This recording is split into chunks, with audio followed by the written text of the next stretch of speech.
আপনি শরীয়তপুর এক আসনে অন্যান্য যে সকল ক্যান্ডিডেট রয়েছে বিভিন্ন দলের, তাদের চাইতে নিজেকে ঠিক কোন কোন কারণে এগিয়ে রাখছেন? প্রথম কথা হচ্ছে যে হঠাৎ করেই রাজনীতির ময়দানে এসে আমি নিজে এমপি হতে চাই বা সংসদ সদস্য হতে চাই, এই ধরনের দৃষ্টিভঙ্গি নিয়ে আমি মাঠে নামিনি। আচ্ছা।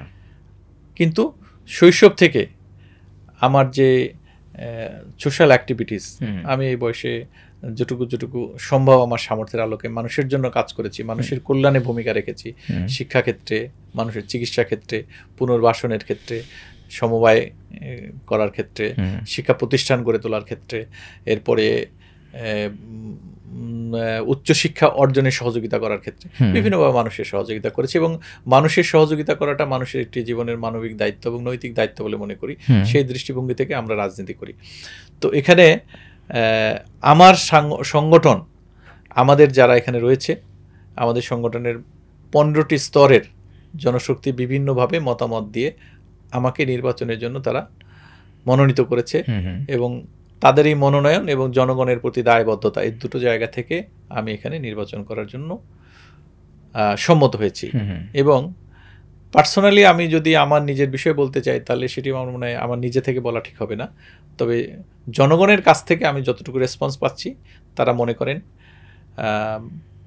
মানবিক আচরণের দিক থেকে, সামাজিক ভূমিকার দিক থেকে, আমার শিক্ষা দীক্ষার যে ব্যাকগ্রাউন্ড বলতে আমি যে লাইনে লেখাপড়া করেছি, সে সকল দিক থেকে তারা মনে করেন যে বর্তমান সময়ে অন্যান্য যারা ময়দানে কথা বলছেন তাদের তুলনায় তারা মনে করেন যে উনি ভালো মানুষ।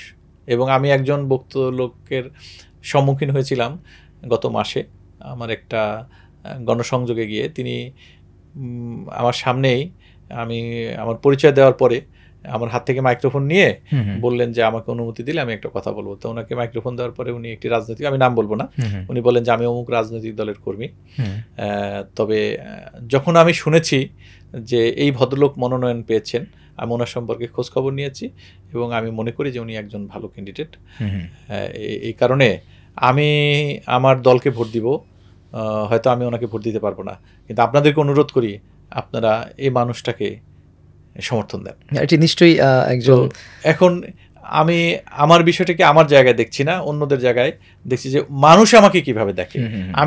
আমরা প্রত্যেকেই বলবো যে এই ময়দানে যারা আছে তার চেয়ে সবার মধ্যে আমি ভালো খেলোয়াড়, কিন্তু আসলে ময়দানে আমি কতটুকু ভালো সেটি অন্যরা ভালো বলতে পারবেন। এই ময়দানে নেমে আপনি এখন পর্যন্ত শরীয়তপুর এক আসনের জন্য মৌলিক কি সমস্যা ফাইন্ড আউট করেছেন, যেগুলো আসলে আপনি নির্বাচিত হলে সমাধান করবেন? আমার কাছে মনে হয়েছে যেটা আমি শৈশবে ফেস করেছি, সেটাই আমি আবারও এখন মনে করছি। সেটি হলো আমাদের এখানে উচ্চশিক্ষার, আমরা ঢাকার খুব কাছের, কিন্তু যোগাযোগের সুযোগের কি বলা যায় যেতে পারে যে অপ্রতুলতার কারণে হোক বা যে কোনো কারণে, সচেতনতার অভাবের কারণেই হোক, উদ্যোগের অভাবের কারণেই হোক, আমাদের এখানে ভালো কোনো উচ্চশিক্ষা প্রতিষ্ঠান গড়ে ওঠেনি। ফলে শিক্ষিত মানুষ এখানে যারা তৈরি হয়েছেন নিজ উদ্যোগে অথবা পারিবারিক চেষ্টার মধ্য দিয়ে, তারা ঢাকায় বা মানে এলাকার বাইরে প্রতিষ্ঠিত হয়েছেন। কিন্তু এই যে বিপুল জনগোষ্ঠী শরীয়তপুরের, তাদেরকে উচ্চশিক্ষায় শিক্ষিত করে গড়ে তোলা, দক্ষ মানব সম্পদ হিসেবে গড়ে তোলা, অন্যান্য এলাকার যেমন আমরা আমাদের পাশের কথা যদি বলি, আমাদের এই পার্শ্ববর্তী শরীয়তপুরের সাথে সংযুক্ত একটা থানা আছে কালকিনি, মাদারীপুরের। এই কালকিনির একটা ইউনিয়ন আছে সাহেবরামপুর।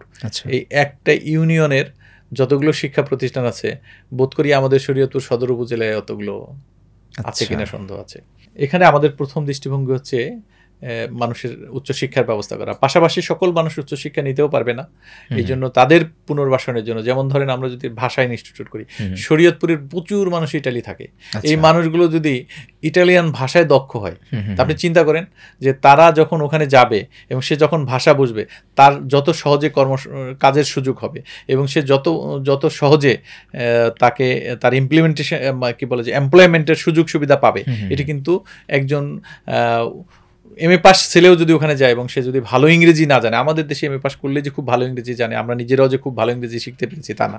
তো ফলে সেখানে গিয়ে কিন্তু এই ইউরোপ, আমেরিকা, অস্ট্রেলিয়া কিংবা ধরেন অন্যান্য দেশ, সেখানে কিন্তু তারা ভালো করতে পারবে না। মালয়েশিয়া, মধ্যপ্রাচ্য সহ বিভিন্ন জায়গায় শরীয়তপুরে প্রচুর লোক রয়েছে, প্রবাসী রয়েছে। আমি মালয়েশিয়াতে গিয়ে আমাদের অনেক ভাইদের সাথে দেখেছি, আমাদের শরীয়তপুরের ছেলেপেলেদের কাছে। কিন্তু নদীমাতৃক একটি জেলা হিসেবে হ্যাঁ আমি আসছি, তো এই জন্য আমার কাছে এটা প্রথম বিষয় যে তাদের যে আপনার ধরেন নার্সিং ইনস্টিটিউট করা, টেকনিক্যাল ইনস্টিটিউট করা, তারপরে হচ্ছে বিদেশে দক্ষ জনশক্তি রপ্তানির জন্য প্রশিক্ষণের ব্যবস্থা করা, ভাষায়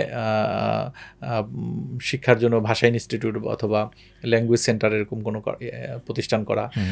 এছাড়াও আমাদের এখানে যে একটি বিশ্ববিদ্যালয়ে অনুমোদন হয়েছে, যেটি এখনো চালু হয়নি, সে বিশ্ববিদ্যালয়ের কার্যক্রম চালু করা, এটা করতে পারলে কৃষি বিশ্ববিদ্যালয়, এবং সেটাকে আমরা কৃষি এবং এটাকে কৃষির সাথে প্রযুক্তি বিশ্ববিদ্যালয় হিসেবে যুক্ত করে করা যায় কিনা সে বিষয় নিয়ে আমরা ভাবছি এবং চেষ্টা করছি ইনশাআল্লাহ। এটা একটা জিনিস। আর একটি হচ্ছে আমাদের অবকাঠামোগত উন্নয়নের বিষয়টা রয়েছে। যেমন আমরা এত বড় একটা পদ্মা সেতুর পারে আছি, কিন্তু পদ্মা সেতুর সুযোগ এই দক্ষিণবঙ্গের সব জেলার মানুষ পাচ্ছে, আমরা কিন্তু সেটা পাচ্ছি না। অবকাঠামোগত উন্নয়ন এবং এই ক্ষেত্রে সাস্টেইনেবল ডেভেলপমেন্ট, যেটা টেকসই উন্নয়নের মডেল, সেটাকে কাজে লাগানো। তারপরে আমাদের পরিকল্পনা রয়েছে শরীয়তপুরের কর্মসংস্থান সৃষ্টি করা। এই বিপুল জনশক্তি যদি কর্মসংস্থান সৃষ্টি করা যায়, তার যথেষ্ট সুযোগ রয়েছে।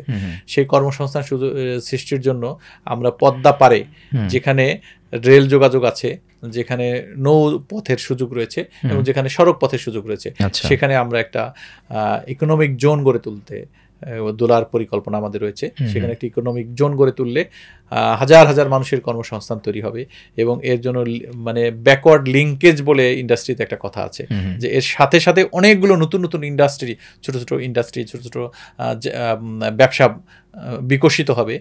এরপরে আমরা স্বপ্ন দেখছি যে জাজিরাতে একটি নৌবন্দর হওয়ার সুযোগ রয়েছে। এরপরে এখানে মৎস্য, কৃষি এবং লাইভ স্টক, এই তিনটারই কিন্তু খুব উপযুক্ত জায়গা হচ্ছে শরীয়তপুর। আপনারা দেখেন শরীয়তপুরে পাট, আমাকে শরীয়তপুরের জেলা পরিষদের যিনি বর্তমান প্রশাসক, উনি খুবই লার্নেড পারসন, উনি বললেন যে আমার জানা মধ্যে বিশ্বের মধ্যে সবচেয়ে ভালো পাট হচ্ছে শরীয়তপুরের, পুরো বিশ্বের মধ্যে। উনি বললেন, আমি জানি না ওনার স্ট্যাটিস্টিক্সটা কি, তবে বাংলাদেশের মধ্যে ভালো পাট শরীয়তপুর, ফরিদপুর অঞ্চলের মধ্যে এটার সাথে আমি একমত। আমি জানি, আমি যতটুকু দেখেছি ফরিদপুর অঞ্চলের পাট, শরীয়তপুর না, আগে ফরিদপুরের পাটকে সবচেয়ে বেস্ট বলা হতো। যে এই পাট ভিত্তিক শিল্প গড়ে তোলার সুযোগ রয়েছে। আমাদের আদমজি বন্ধ হয়ে গেছে, কিন্তু আদমজির সমপরিমাণ সক্ষমতা নিয়ে কিন্তু নওয়াপাড়ায় আকিজ জুট মিল হয়েছে, এবং সেটি ভালো করছে, এবং বর্তমানে দেশে পাটের বাজারও তুলনামূলকভাবে ভালো, পাট শিল্পটাও আমাদের আগাচ্ছে। তো এরকম আমাদের দেশে শরীয়তপুরের শাকসবজির উৎপাদন, কিন্তু এগুলো রক্ষণাবেক্ষণের ব্যবস্থা নেই। এই জন্য এখানে হিমাগার গড়ে তোলা, আপনার কোল্ড স্টোরেজ করা, তারপরে এই পণ্য পরিবহনের সুব্যবস্থা করা, এগুলো বাজারজাতকরণের সুব্যবস্থা করা, যাতে কৃষির উন্নতি হয়, কৃষকের উন্নতি হয়, এই বিষয়টি আমাদের আরেকটা পরিকল্পনা।